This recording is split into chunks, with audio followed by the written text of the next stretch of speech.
Hi, my name is Charles Russell, and this is part of a series I'm doing on the JavaScript programming language. So today's subject is going to be objects and arrays. We're not going to do a full in-depth dive to objects today. We're going to just introduce the idea and look how to declare them. Then we're going to talk a little bit about a related subject called arrays. So I could say from a programming standpoint that what an object is a collection of properties and the methods that are used to manipulate those properties, which would make absolutely no sense to anybody. So what exactly is an object? How can we get our head around it? Probably the best way to do it is to start by thinking how we start our day. We're going to have an alarm clock go off. And we'll probably hit the snooze button a couple of times. And once you've... Hello.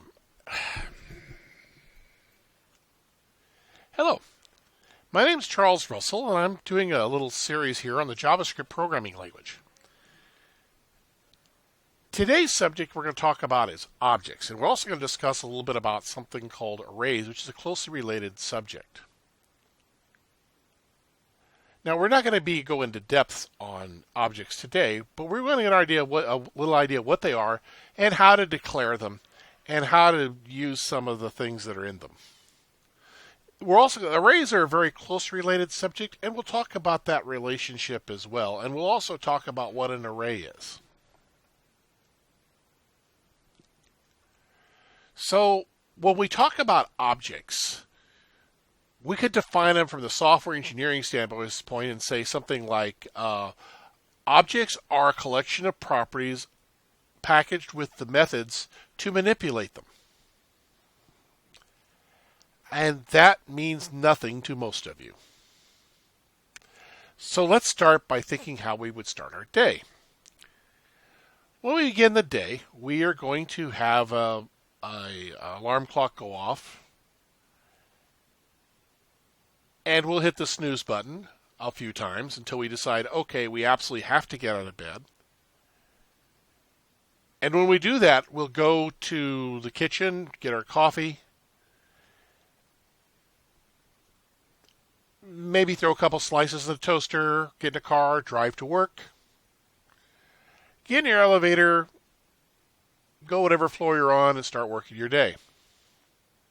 Well, in that little story, we reacted with a lot of things. And that's what objects are. They're just things. And just like in the real world, there's a lot of things. In the programming world, there's a lot of objects. And they all have different purposes and perform different actions. Now, in the real world, these objects have characteristics like color, model, car has an engine size.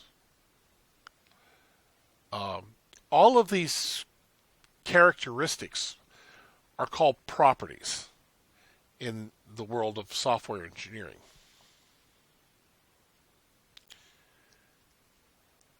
Now, the other thing that most objects do is they perform actions. Now, not every object performs an action. Think about like a painting on a wall.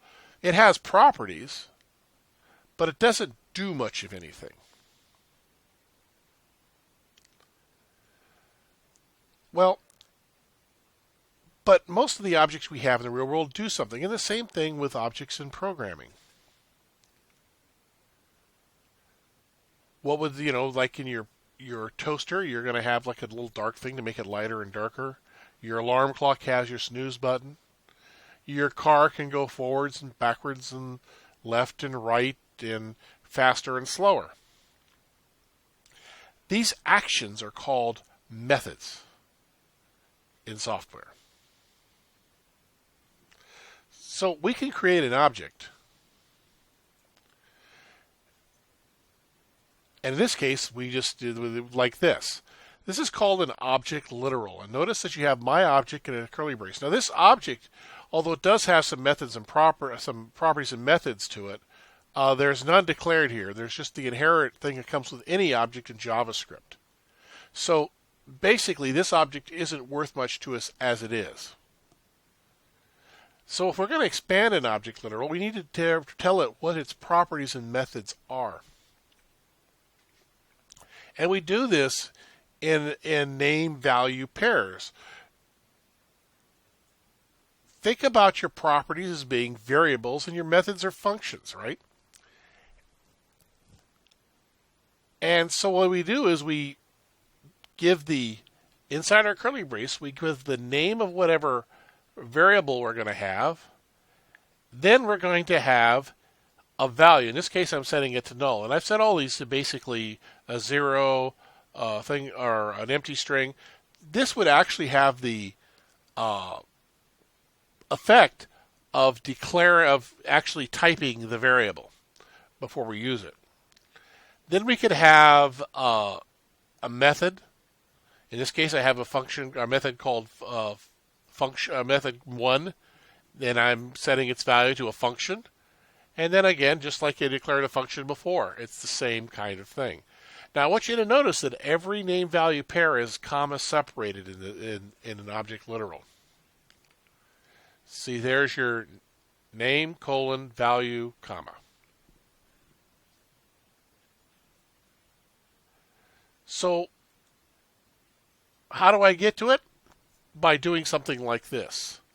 If I say my object.property, remember we had a variable called property that we set in our other object there, then I can set it to whatever value is.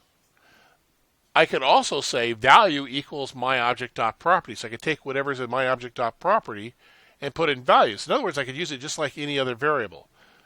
That dot operator also is what you use to get to a method. So if I want to invoke a method, invoke means to actually run a method inside of an object, I would use the myObject.method, passing whatever parameters that needed, and then I would actually execute the method.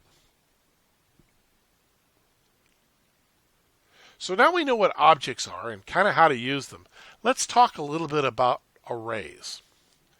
Now, arrays are basically a variable that can hold more than one value at a time.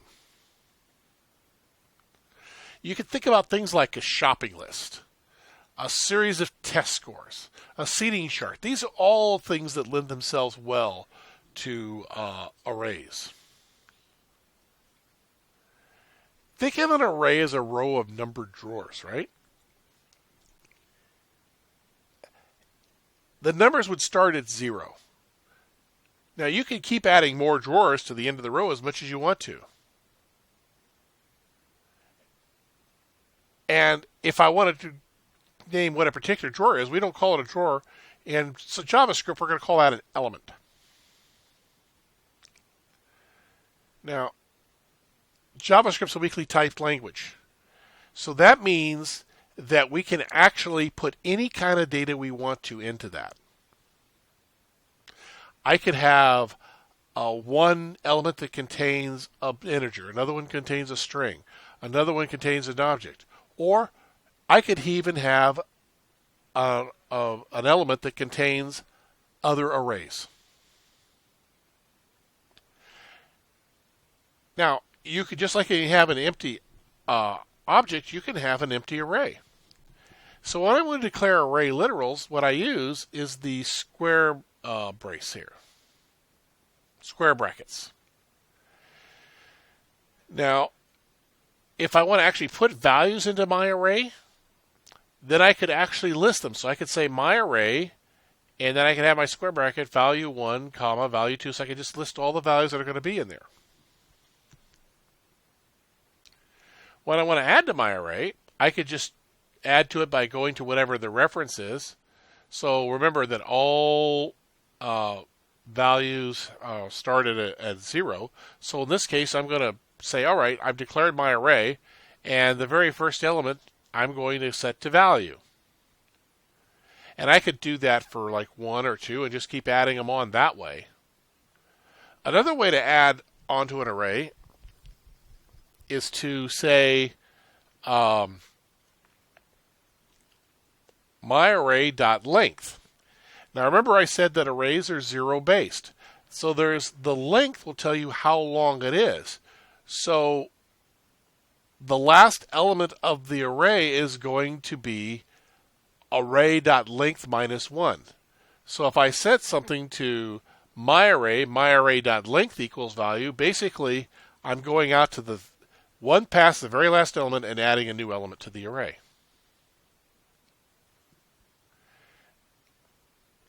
Now another way I could do it is there's a method on arrays called push, which I can append a value to the end of the array.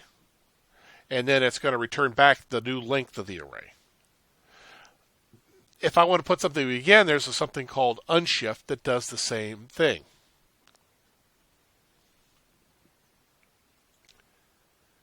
So if I want to get the values back from the array, just like we were using the index, which is that number, to get to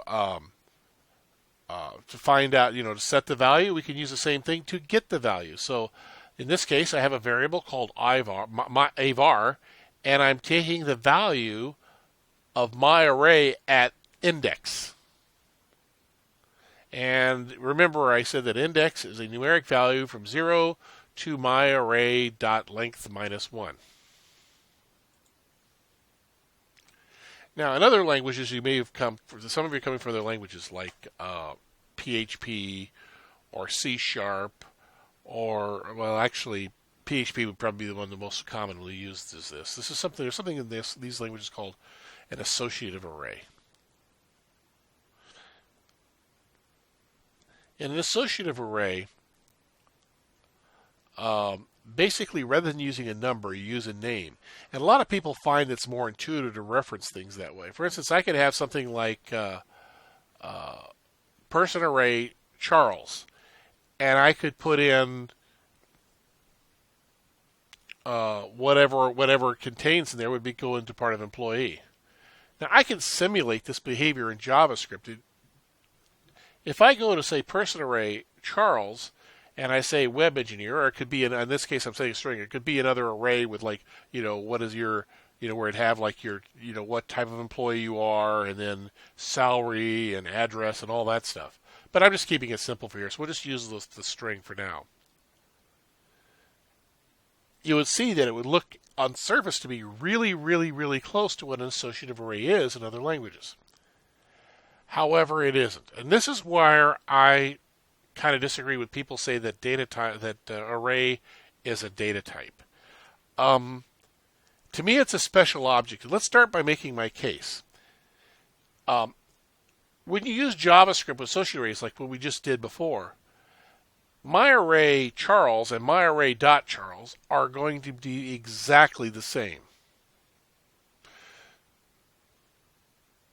So what's happening is when you set an associative array up in JavaScript, really what you're doing is you're adding a property to the object.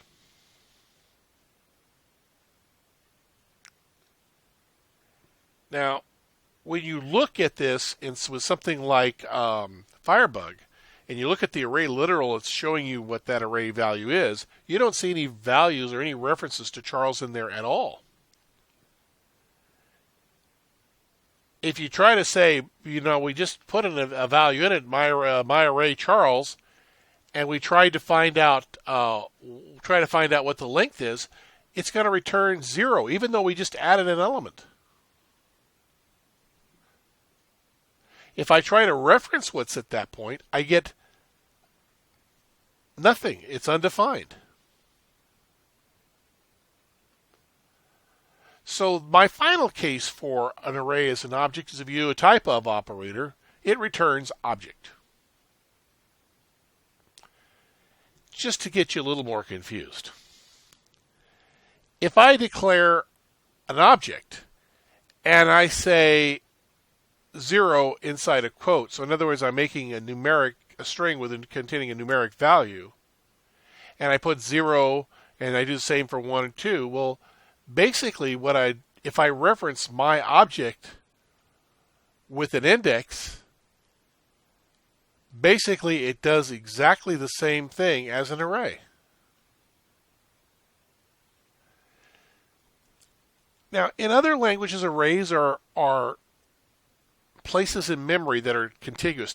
They're all the same, so that I can go start at one point and reference off to certain distance to get to the next item. This isn't what JavaScript does, and that's partly because of those mixed type of arrays. You don't know in something like Java or C, you know how long an integer is. So if I have an array of only integers, I know how far it is to get to the next integer. But if you're doing mixed type like this, it's a lot harder to find them. So, okay, if they're so close together, when do I use arrays and when do I use objects? And this is what Douglas Crockford said. He says the rule is real simple. When the property names are small sequential integers, you should use an array. Otherwise, use an object. Now, there are other methods associated with arrays. Here's some of them. Sorts will sort the array. Index returns the index of the element. You can use pop, which removes the last element of a value, or reverse, which reverses the order of the array. There's a lot of these things. There's many of them in there. So we've just discussed a little bit about what objects are and how to declare them. We talked a little bit about arrays and how arrays are really nothing more than a special kind of object. In the next video, I'm going to try to do a little demo of the previous two. Hopefully it won't go too long, because we're going to do live code. But I really, really hope that you get something out of this. And if you're still confused, the next demonstration will clear up some of that confusion. Anyway, thanks for listening. I'm running a little over time, so I will see you on the next video. Bye.